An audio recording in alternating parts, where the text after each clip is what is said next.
today, Dr. Arid Gigi. He's from the University of Southern Mississippi. He specializes in French colonial history during the 17th and 18th century in the Caribbean.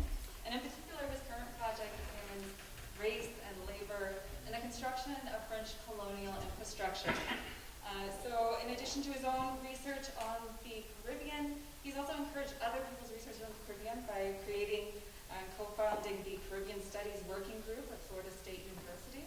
So without further ado, I want to bring up our guest speaker so you can learn more about the Pirates of the Caribbean. The actual.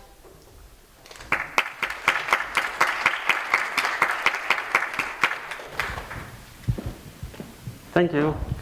And good morning, and thank you, first of all, to Dr. Shriver for introducing me and for putting me in touch with Chad, who organized this amazing, and it made me very jealous of Missouri Southern for having this amazing Caribbean event. Can you hear me in this one? Work? Yes. I think they figured out the technology, but I'm not sure about it. So the real Pirates of the Caribbean, let's talk about them a little bit. And yes, I'm very jealous of your Caribbean history, Caribbean semester, and I want to stay here the entire semester. I will take this one, I think. Can you hear me better now? Yeah. Okay. It's ridiculous copy times. I'm very excited to actually talk to actual people because in my university in Southern Mississippi, we're almost all online. So I didn't see people, flesh and blood, except for my kids and my wife since like March. And people, words. I can actually talk to people, and that's very exciting. And it's much nicer to be this way. In the modern imagination, pirates carry this, special fascination, whether it's kids who want to dress like pirates for Halloween, whether it's Captain Hook, whether, these books and novels and cartoons of Captain Hook, of course, Jack Sparrow, and the Pirates of the Caribbean. Everybody seems to really like pirates. It's like Vikings or knights, they're like, everybody likes pirates, and they're so cool, and everybody knows what pirates were like, or think that they know what pirates were like. They typically lost a limb, whether it's a leg or a hand. Miraculously, all the pirates who lost a hand replaced it with a hook for some odd reason. They always had parrots on their shoulders, so if you think about pirate ship, then think about how many parrots we need to have on everyone's shoulders. That's quite excessive. But we always think, we have this imagination or this image of what a pirate is. This rugged man on schooners in the high seas, searching for lost treasures with their hook, and really kind of cool, and speaking with this rolling R, which is odd. And this modern fascination or imagination starts, or its origins date to the late 19th century by this guy, Robert Louis Stevenson, who in a series of stories in a journal and then in a novel really dramatized, romanticized, and popularized pirates for modern imagination. He's really the first one who brought pirates to this kind of, becomes really popular. And he's the one who established many of those tropes that we think about pirates. So the parrot or the treasure map that they were searching for all date essentially to Stevenson with Treasure Island in the late 19th century. In the 20th century, Stevenson's book was adapted to the big screen with, and you can see the same image with the Walt Disney film. So Walt Disney produced in 1950 a film called Treasure Island, inspired by Stevenson's book, The Treasure Island. And subsequently, what Disney did is creating a ride in Disney called Pirates of the Caribbean. And now you can understand the genealogy of these movies, Pirates of the Caribbean, that Disney have been producing, I think 6 now? 7?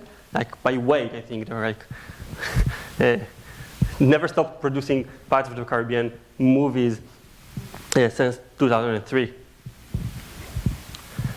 Now, I know it may be shocking, but Disney's concern was not precisely on historical accuracy. Yeah, I know it might be like shocking. Really, Disney were not historically accurate. Pirates of the Caribbean is not, no. They were more concerned about making money. So they continue to cultivate this, nurture this, oh, pirates are awesome and cool. And I'm sorry for all of those of you who really like Jack Sparrow and Keira Knightley and all of these figures from Pirates of the Caribbean. I'm going to shatter some of the myths about pirates today.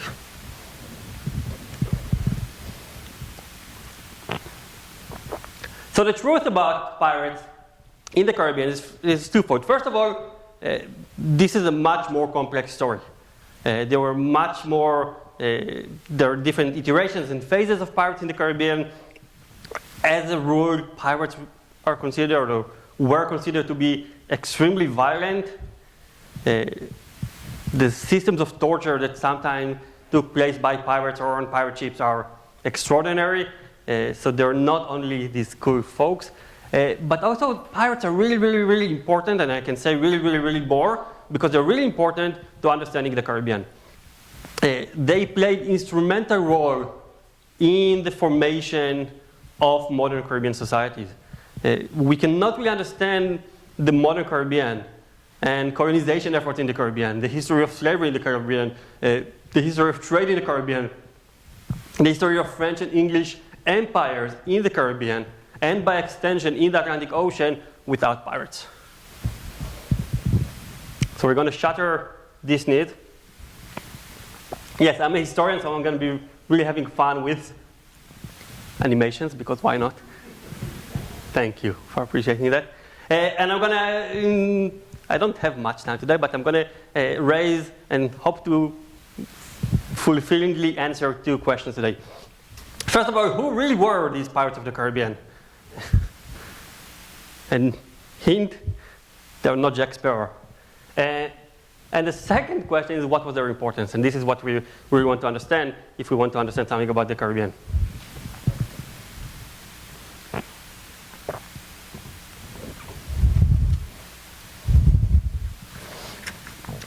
So to start our story about Pirates of the Caribbean, we need to go to the beginning. Not to LeBron, to Columbus. To the first European arrival in the Caribbean. I have nothing against LeBron, I think he's amazing, but I keep on using this meme because it's awesome. So let's start with Columbus, who was the first European in the modern age to arrive to the Caribbean. As we know, as every kid in this country knows, in 1492, he sailed the ocean blue. I don't know if the ocean was blue, but he sailed. Columbus was searching a route to India, as we all know. Unfortunately, Siri wasn't working that day, and the GPS connection didn't really work well in the middle of the ocean, and he never made it to India. But he did explore, and this is a little bit more serious, he did explore for the Europeans these new territories.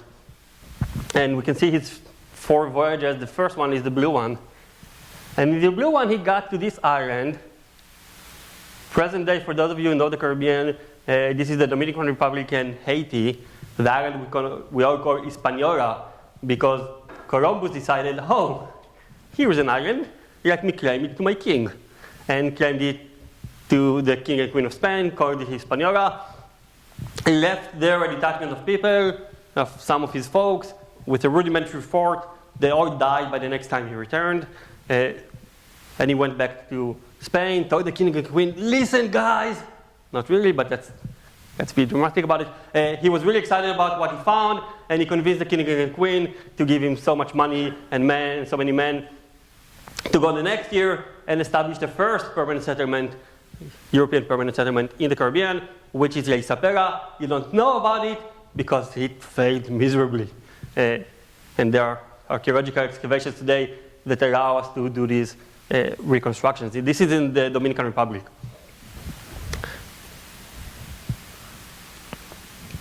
But the failure of La Isabela did not stop the Europeans from continuing to flock into the Caribbean and subsequently to the continent and to establish permanent settlement there, to fight the Native Americans, the Arawak and the Taino and the Caribs and all of these indigenous groups in the Caribbean, conquer them, subjugate their local population, and make them extract, especially gold, but also some other commodities that they could find in the Caribbean and subsequently on the continent. And we see that already in 1509, the Spanish are claiming these territories, creating the mechanisms of empire, and building a vice-regal, so making this really one of these first imperial structures in the Caribbean in 1509. And as we can see, they continue to expand from the Caribbean to Central America, to Florida, and subsequently to South America. And there is a reason I'm telling you all of this story. The pirates are almost coming. If you see here, there is this line here, the Treaty of Tordesillas. So what's going on is that the Spanish are starting to explore these new territories. The Portuguese are also in the 15th century exploring territories. And in a true European fashion, they decide that the world belongs to them. And they go to the Pope and they broker a deal and they say, you know what, guys, you Spanish are going to be here. We Portuguese are going to take here. Every land that has been discovered or will be discovered, everything that goes on in this half of the world, Spanish, everything goes on in that half of the world, Portuguese. The Portuguese thought that they had a better hand. They were wrong because the Spanish found so much silver in the Americas. And these are the famous mines in Potosi in South America where the Spanish extracted so much silver and flooded global markets with silver. So this is the story of the 15th and 16th century. The Portuguese and the Spanish are expanding, finding new territories, exploiting new resources, fighting indigenous populations, and really enriching themselves with silver, with gold. This is gold from the Caribbean.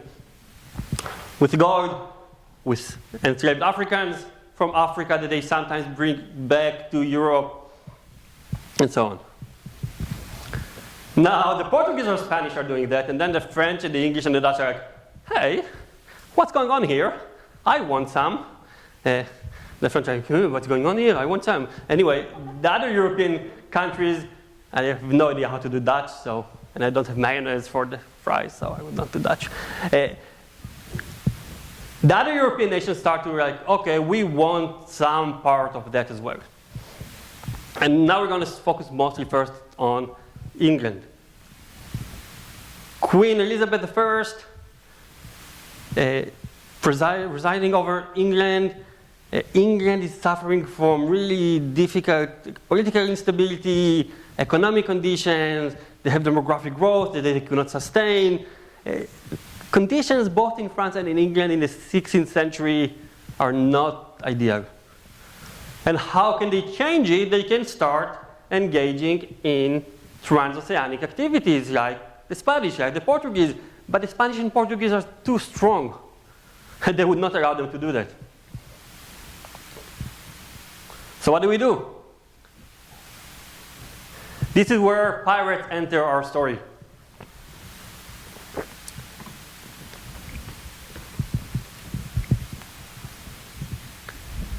In the 16th century, Queen Elizabeth, like I'm friends with her. Hey Liz, how are you doing? Queen Elizabeth I starts commissioning private pirates.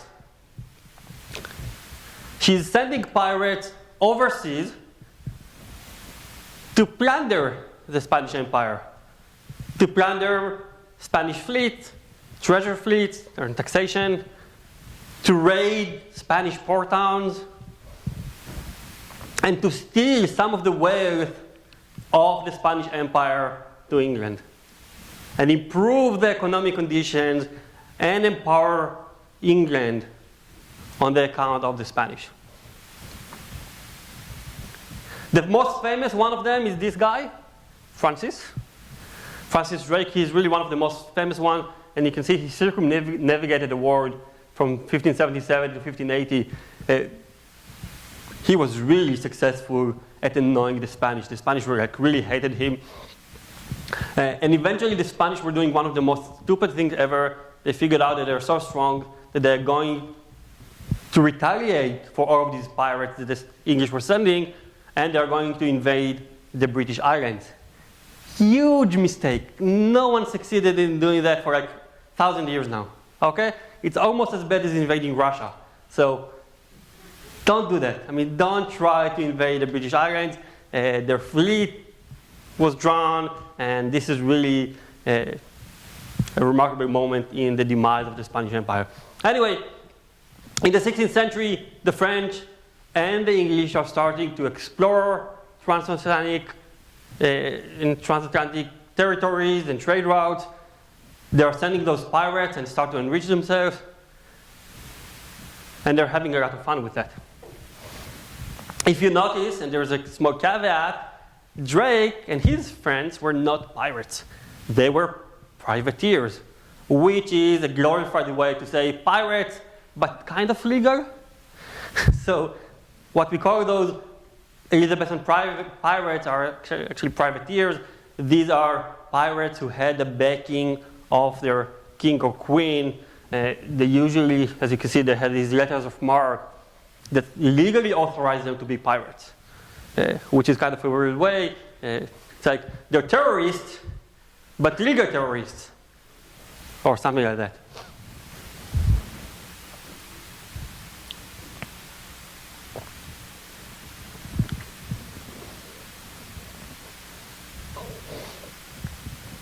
And you can see here these letters of marque that these pirates were getting. So this is the story in the 16th century. The Spanish and Portuguese are so strong, the English and French are sending pirates to the Caribbean, mostly to the Caribbean, not only, but mostly to the Caribbean, to get some of this wealth. And then in the 17th century, they take it up a notch. And in the 17th century, they will use, both the French and the English, they will use pirates to conquer Caribbean territories and to establish Caribbean settlements. And much of the settlement, European settlement in the Caribbean in the 17th century, the formation of these new colonial societies, the conquest of the Caribbean from Native Americans to the Europeans took place by pirates.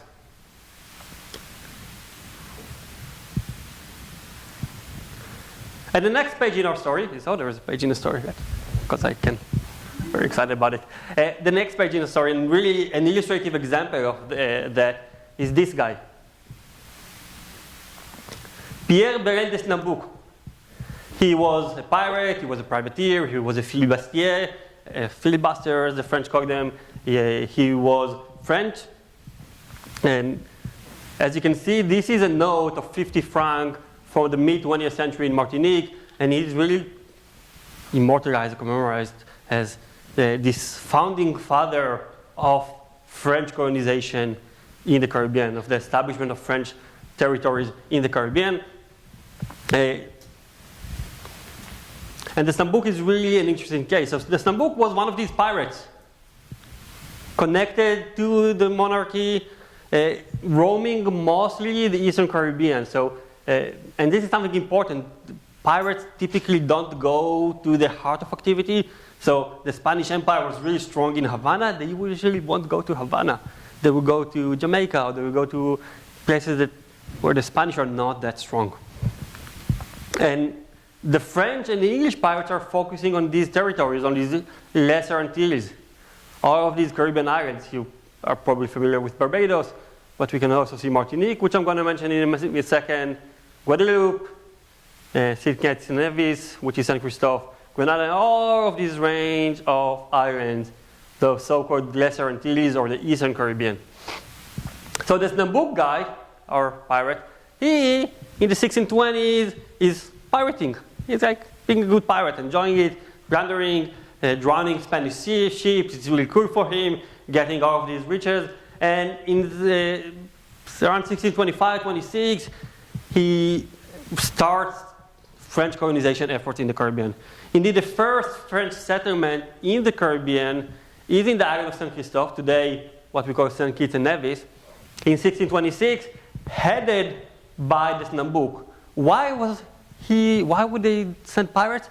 Because these pirates were seamen. They knew the territory. They knew how to get there. They've already operated there, and they knew what's going on.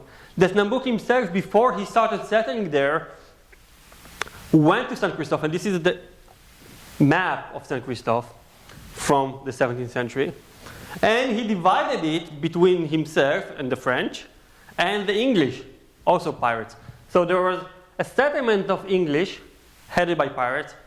And you can see here the middle of the island were the English, and the two other sides, yes, this is like the weirdest way to divide something.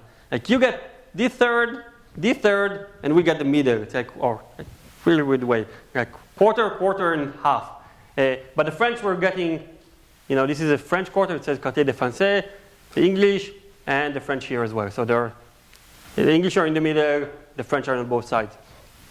And the Snambuk is establishing this French settlement there. The English are settling there. The Spanish hate it. The Spanish come in 1629 and ravage it and attack them and try to kill all of them. They don't succeed. They kill many of them. And the colony fighters, and subsequently in 1635, the Snambuk will lead a renewed effort of French colonization in the Caribbean.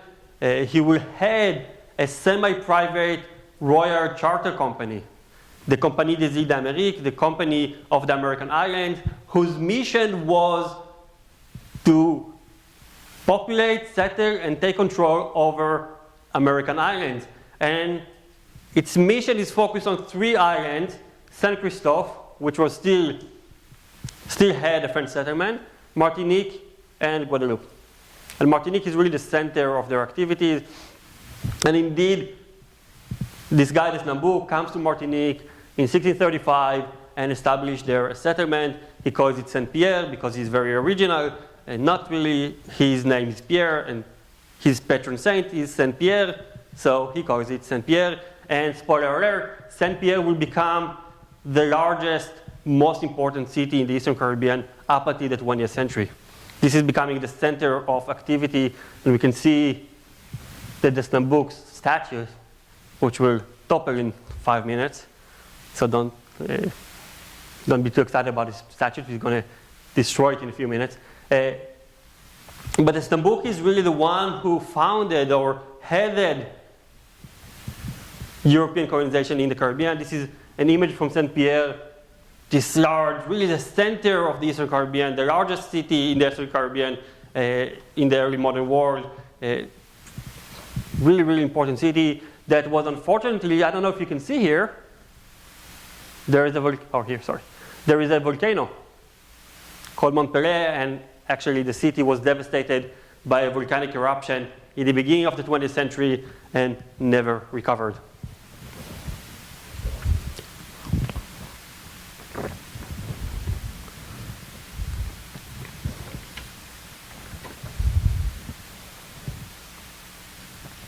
So in the Snambuk we have almost everything. We have a pirate, a royal authority, a colonizer. After he headed the conquest of Martinique, he fought with the Caribbean indigenous population, took this territory for the French. Him and his descendants are the first ones to have introduced enslaved Africans to Martinique, are the first one to establish plantations in Martinique. Those plantations that became, of course, the center of enslavement for Africans. And therefore, the Snambuk, you remember the statute that we saw earlier, and this is not only a controversy in the US, the Snambuk statute was toppled a couple months ago. As some have called him, he's like the French Columbus.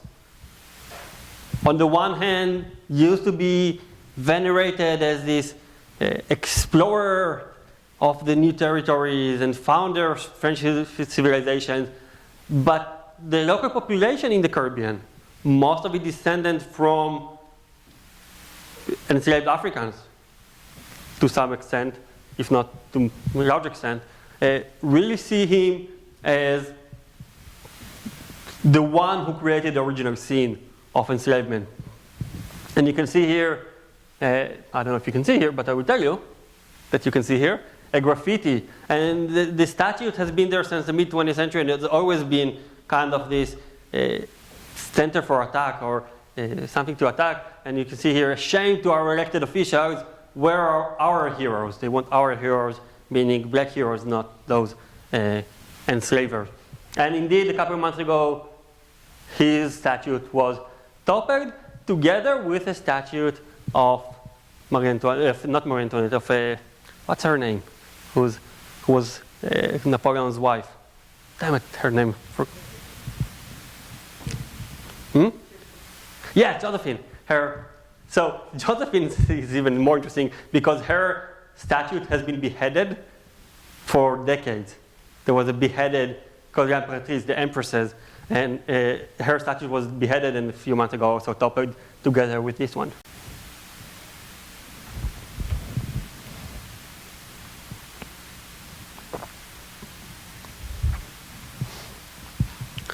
So as we can see, pirates, they may have been cool, but their story is much more complex and really important to understanding the origins of colonial societies and origins of modern Caribbean societies.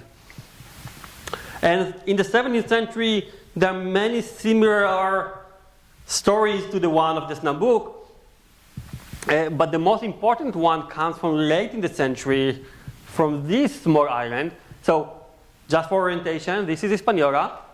Today, this is the Dominican Republic. Santo Domingo is somewhere here. This is Haiti. Okay? And this small place, see?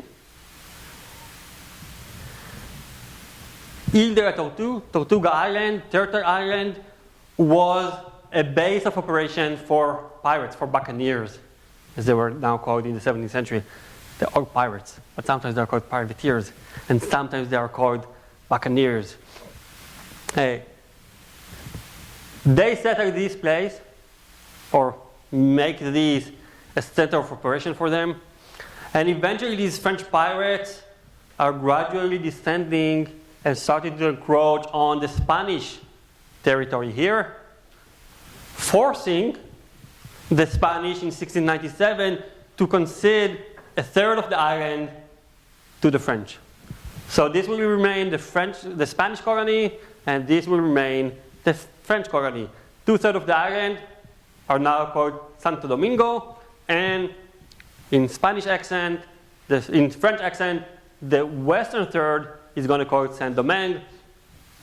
And this became, in the early 18th century, in the early 18th century, this became the most lucrative, the most violent, the most brutal slave society in the Caribbean in the 18th century. By the late 18th century, we're talking about 500,000 slaves living and working in Saint-Domingue. This is also the birthplace of the Haitian Revolution, the largest and most only successful slave rebellion in the modern era, and the formation of the first Black Republic, Haiti. And where does it start, or what are the origins of Haiti? Their origins are in this colony of Saint-Domingue, and the origins of Saint-Domingue are in these French pirates who started to take over bits of this land and force the Spanish to concede and establish colonies with sugar, tobacco, and generally using or establishing plantations to grow tropical commodities.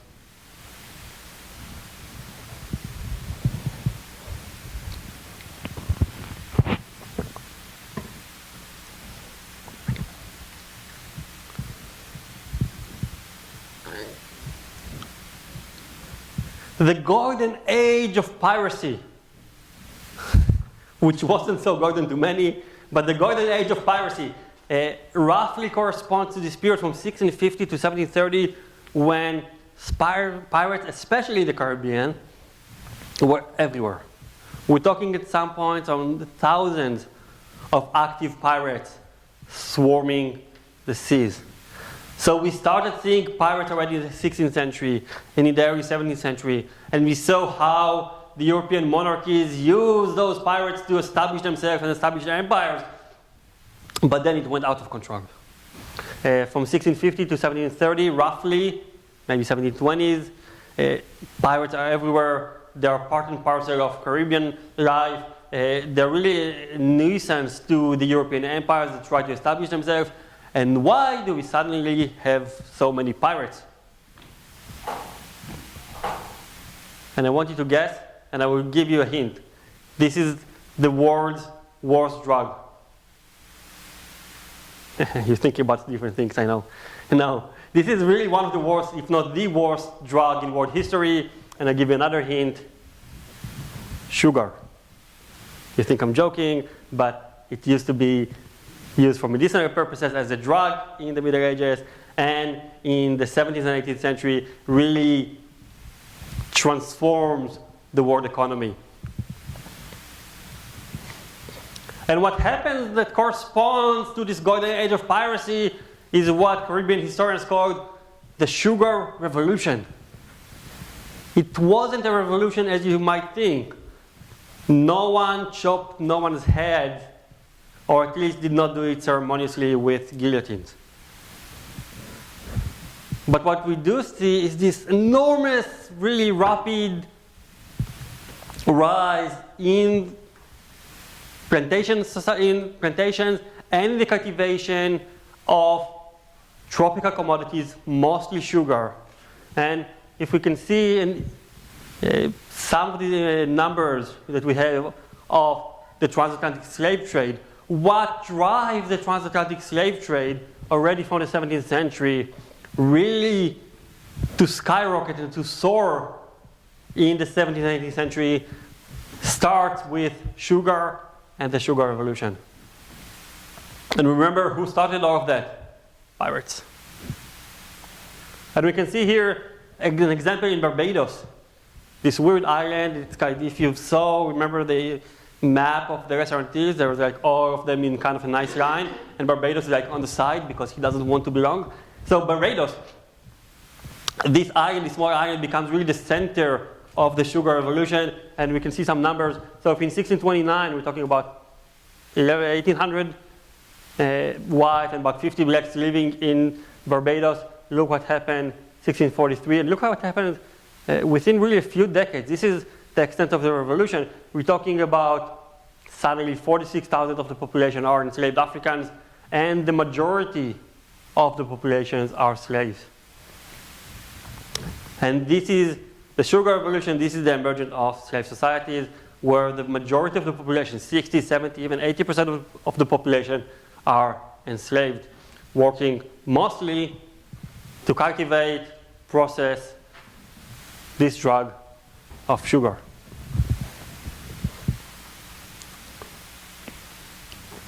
And of course, with sugar or with honey come the bees, and the bees are the pirates, and the pirates are taking part of this extended wealth, and the pirates are also instrumental in carrying out trade in the Caribbean. We have estimates of, for instance, one of the commodities, so-called,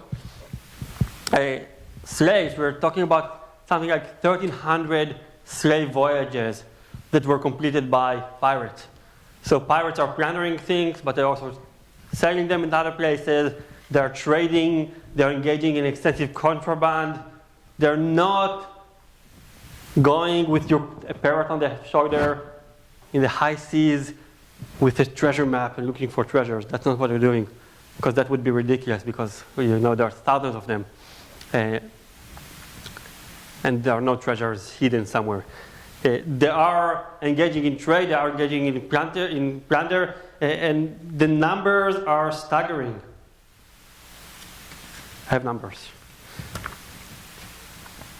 So Marcus Rediker, one of these professors, historians of Golden Age piracy, estimates that between 1716 to 1726, there were between 1,000 and 3,000 pirates in the Atlantic Ocean at any one time. And in total, for this decade, he estimates that there were 5,000 pirates. For comparison, the British Navy had 13,000 sailors, and the British Navy at the same time is the largest, strongest navy among the European nations. So pirates are like a small navy or medium-sized navy of vagabonds who really terrorize the Atlantic Ocean, terrorize colonial societies and communities. And eventually, when this British Navy is strong enough in the 1720s and 1730s, it starts to crack down on piracy and really bring them kind of under control. Pirates will still be important and will still continue to exist and be present in the Caribbean throughout the 18th century. And again, we see them in other cases where they really save, for instance, the French will continue to use pirates, these privateers, throughout the 18th century to supply their colonies when they're under siege during a war or things like that. So pirates are really important for all of these European nations. They're important for the formation of colonial societies, and they're important. They're almost everywhere. They're intertwined in the texture of Caribbean history in the 17th and 18th century. And none of them was called Jack Sparrow, as far as I know. Maybe he was. So where do we have these pirates? Where do they come from? And how do they live? And what do they say and do? And I don't think they talk with the rolling R. The rolling R comes from the movie that I showed you earlier in 1950. There was this, one of these actors was using the rolling R, and I can never do that. And dramatize it. But so who were these pirates? I think there were lions there as pirates, but I'm not sure. No, not really. So pirates typically came from the lower ranks or the lower echelons of Atlantic societies. And they could come from almost everywhere. There were women among them, there were Africans among them, there were Europeans among them. Oftentimes there were sailors. Low-ranking sailors who were living, or working on merchant ships or navy ships, and working conditions and living conditions on these ships were horrendous. You could easily die by being drowned, or the food was bad if there was food. Disease were widespread, and someone put it once, being a sailor in the 18th century was like being in jail, but you could also drown with the jail. And this is essentially their life story. So many of them decided to just break away from that. They flee the navy, they flee their merchant ship, and they go and join a group of pirates. So most of them are former seamen. Some of them are maroon slaves who ran away. Some of them are former soldiers from garrisons anywhere in the Atlantic who, again, had really tough living conditions and just ran away. Some of them are criminals who ran away. So really all of these kind of rogue, and that's where the coolness comes, right? Because then we think about, these rogue societies, these cool, vagabonds and criminals who manage to get somehow underneath the law. So there is some coolness to that, but they're also very, very violent. We're talking, even though there are women, and even though there are sometimes Africans or people of mixed descent, they are mostly men, they are mostly from European descendants. They're typically young, but not too young and not too old. So in their 20s and 30s, even though we could find pirates from the ages of 14 to the ages of 50. Once they decided to join a ship, there usually was what's called the articles of the ship. So these articles were this kind of convention or regulation of the ship. And if you wanted, you would take an oath to accept those articles. And these articles were really egalitarian. So life in a pirate ship were typically, for the pirates, pretty egalitarian. The booty was distributed relatively equally among the pirates. There was a captain, but the captain was elected by all of the sailors, and it was kind of a relatively egalitarian system. And there are also captives. So pirates oftentimes need sailors. And what they do is they usually go to Newfoundland, where there are all the fisheries, and just capture and hijack sailors and try to force them to accept the articles. But they would never make them a pirate if they do not accept the articles of the ship. So they might be still captives on a pirate ship. And we can't finish without cool images of female pirates, like Aunt Bonnie, this Irish-born pirate, and her colleague Mary Read. And of course, a French pirate. From, and I should have probably put it, from this island that I mentioned earlier, either Tortuga Island, to the northwest of Hispaniola.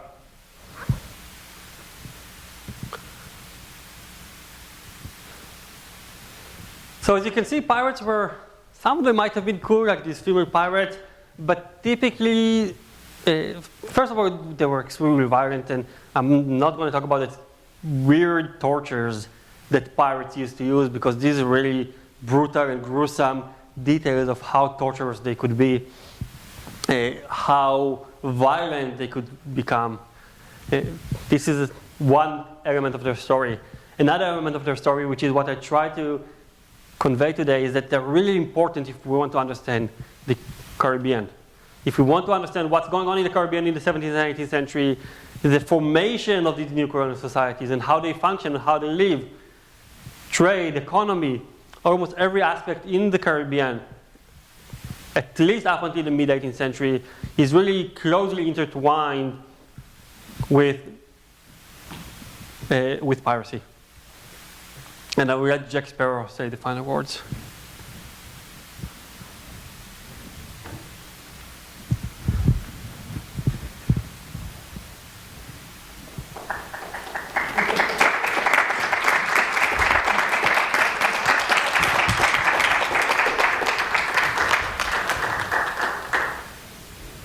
You talked about the French and the British models establishing their territory for pirates. What about the Danes and the Dutch? Did they follow the same models? The Dutch follow the same model. So it's usually the Dutch, the French, and the English. Relatively the same model, although the Dutch don't really engage in settlement. What about the Danish? Again, the Danish has like 2 small islands in the Caribbean. The Dutch has a little bit in Curacao. And the Dutch are trying to do some settlement in the Atlantic world in the beginning of the 17th century. You know, they tried to conquer parts of Brazil and settle there, of course, New Amsterdam, which is New York. So they do this in the early 17th century, but then they move to focus on trade, and they become traders. And then, up until the mid-17th century, the pirates are important to the Dutch as they are to the English and the French. I was curious if you were familiar with the show Black Sails. Black Sails? Mm-hmm. No. All right. Well, then I can't ask questions. But tell us about it. No. One of the things that the show has a lot of actual historical figures in it, but it posits that there was a group of pirates that broke away from any connections and tried to form their own society. So what happens oftentimes is that they establish, these are essentially maroons. They are runaways. And they're looking for places where they can live their own life without authority, without law, you know, and do their own thing.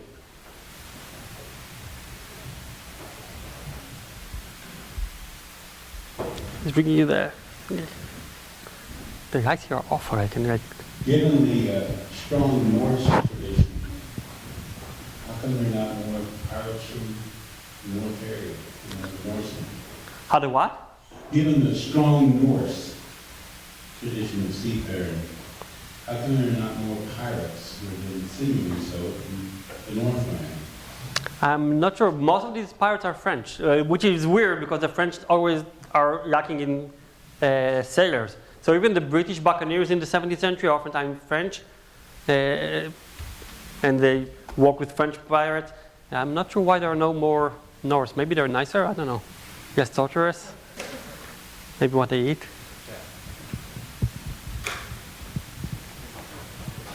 There are a few questions on Zoom. I don't know if you can see those. I think I can.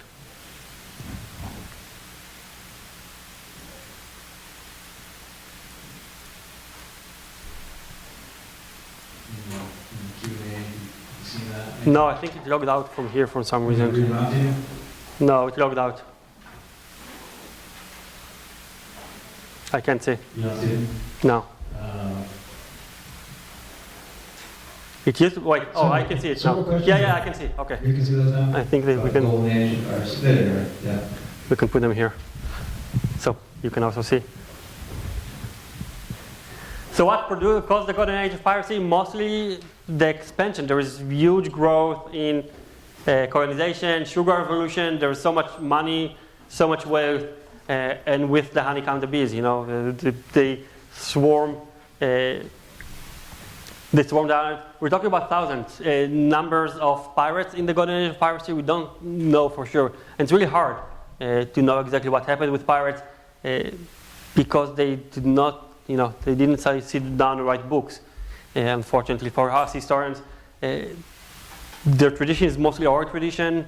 Most of them cannot even read and write. And what we do know is oftentimes from investigations, you know, when they're captured and tortured in the criminal justice system, so then we can find some materials on them.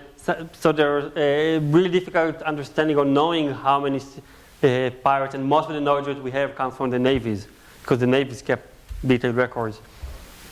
And the navies are, and here I'm getting to the third question, the navies are the ones who actually tried to kill the piracy and kill the Golden Age of Piracy in the late 18th century.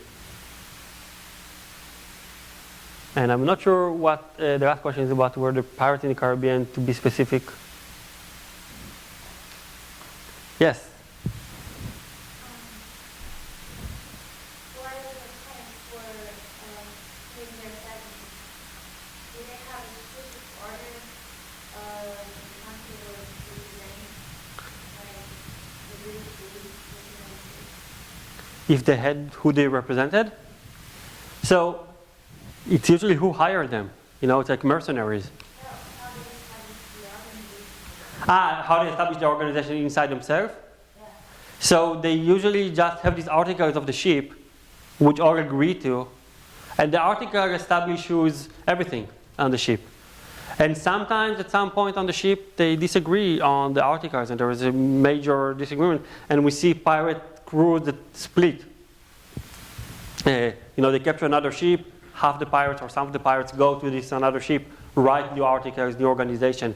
They organize them among themselves, and these are the so-called articles. The articles of the ship are really, really sacred for them, really important for them, because these articles organize everything about booty, about hierarchy, about what they're doing, and so on. So did they not have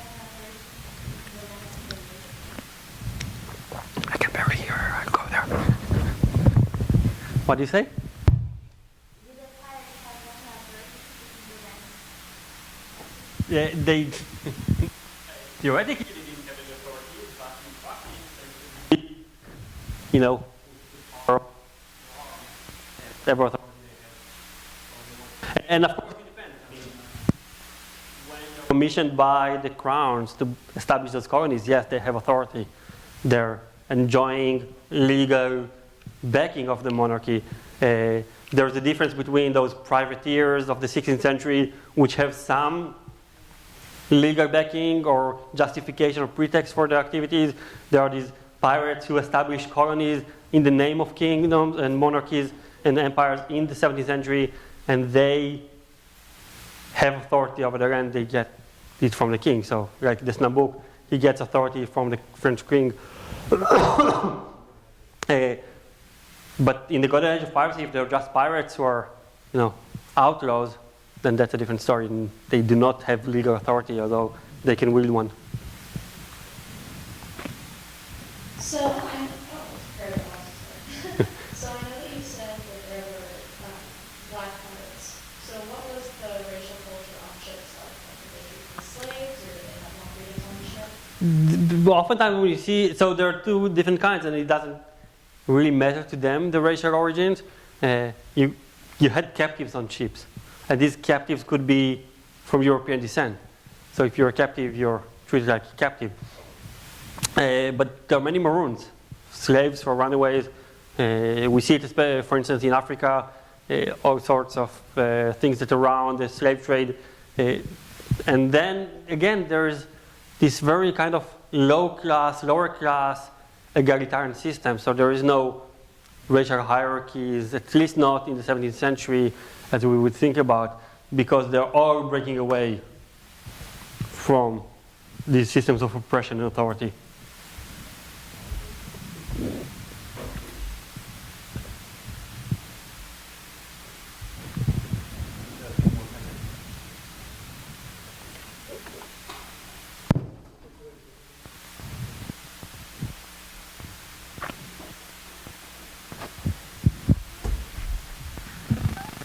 I'm so sorry. I just had a question about, so whenever these countries decided to stop like supporting these pirates or like the privateers that they had hired, did they take away like their legal documentation? Is that how, or was it just like one day they were legal and one day they were just by? So the privateers are getting these letters of marque for their voyage now for a while, and then it expires and they need to regain. In the 18th century, the monarchies are just like, oh, we had enough of these pirates ruining everything, writing them, racism and everything, and we need to stop it. So in the 18th century, they're fighting against it. In the 17th, 16th, 17th century, So they just basically give. Exactly.